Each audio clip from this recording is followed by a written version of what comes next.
हरे कृष्ण। मरने के बाद आत्मा कहाँ जाती है? क्या समय, तिथि और पक्ष वास्तव में आत्मा की मुक्ति तय करती है? भगवान श्री कृष्ण इस रहस्य को बताते हैं।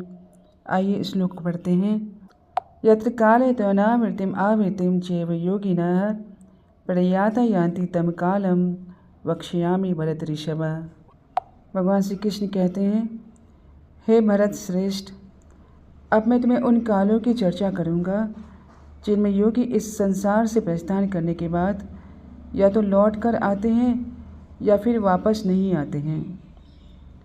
भगवान श्री कृष्ण अगले 3 श्लोकों में ऋषियों, ज्ञानियों और सकाम कर्मियों के प्रयाण काल का वर्णन करते हैं। जिस मार्ग से जीव लौट कर आता है और जिस मार्ग से वह वापस नहीं आता है, भगवान वही ज्ञान अर्जुन को दे रहे हैं। अग्निज्योति रह शुल्क सन्मासा उत्तरायणम तत्र प्रयाता गच्छन्ति ब्रह्म ब्रह्म विदो जनाः। भगवान श्री कृष्ण बताते हैं कि ब्रह्मा को जानने वाले योगी जब विशेष समय में यानी अग्नि प्रकाश दिन, शुक्ल पक्ष, उत्तरायण और 6 महीनों के शुभ काल में शरीर त्याग करते हैं तो वे एक दिव्य यात्रा पर निकलते हैं जहाँ से वे फिर कभी लौटते नहीं हैं। अब आइए इस यात्रा को चरणबद्ध रूप से समझते हैं। सबसे पहले अग्नि देवता आते हैं। वे आत्मा को लेकर चलते हैं। वे आत्मा को प्रकाश मार्ग पर ले जाते हैं।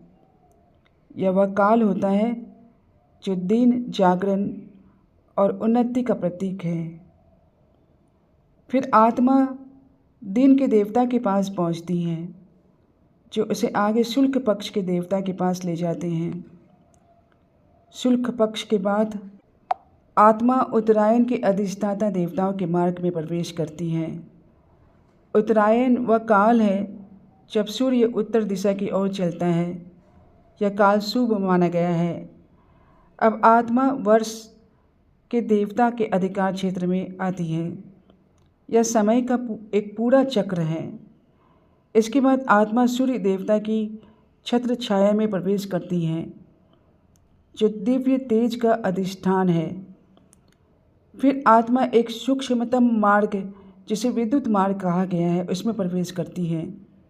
यह मार्ग तेज प्रकाश से भरा होता है और वहाँ कोई साधारण जीव नहीं पहुँच सकता।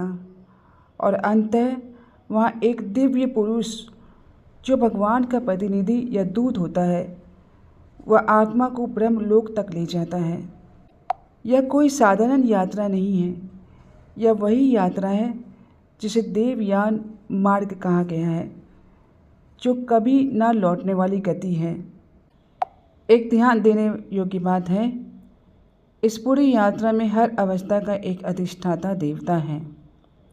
जैसे दिन का देवता, रात्रि का देवता, शुक्ल पक्ष, कृष्ण पक्ष के देवता, उत्तरायण, दक्षिणायन के अधिपति, वर्ष के अधिष्ठाता, अग्नि, सूर्य, विद्युत।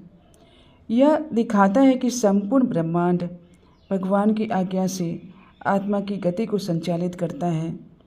लेकिन एक भक्त के लिए यह करना आवश्यक नहीं, क्योंकि उसकी आत्मा की गति भगवान स्वयं तय करते हैं। धूमो रात्रिस्तथा कृष्ण सन्मासा दक्षिणायनम तत्र चांद्रमसम ज्योति योगी प्राप्य निवर्तते। किंतु जो योगी रात्रि में कृष्ण पक्ष में या दक्षिणायन में अपने शरीर को त्यागते हैं, वे चंद्रलोक को प्राप्त करते हैं, किंतु वहाँ से लौटकर आते हैं।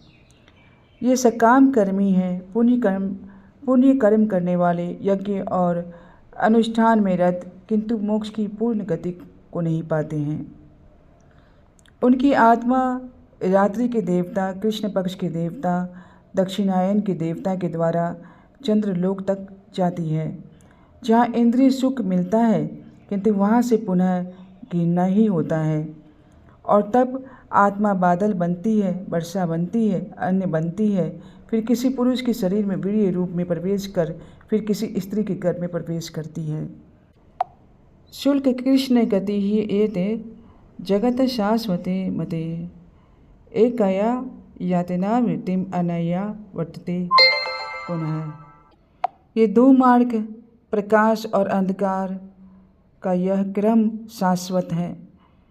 प्रकाश मार्ग से गया जीव नहीं लौटता, अंधकार मार्ग से गया जीव फिर लौट जाता है।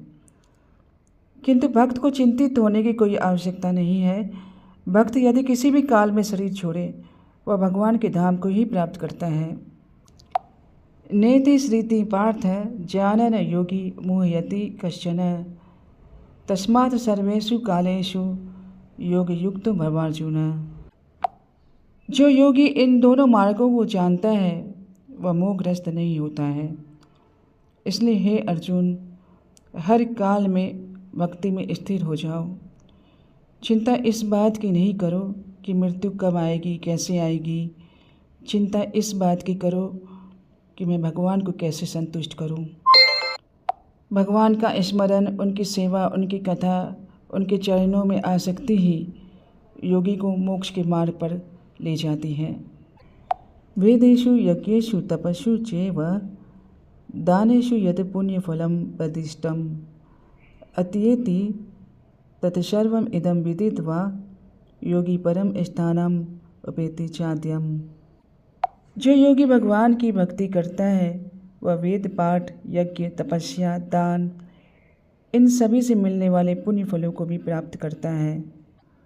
उसे कोई अभाव नहीं रहता, बल्कि वह अंत में भगवान के परम धाम को प्राप्त कर लेता है।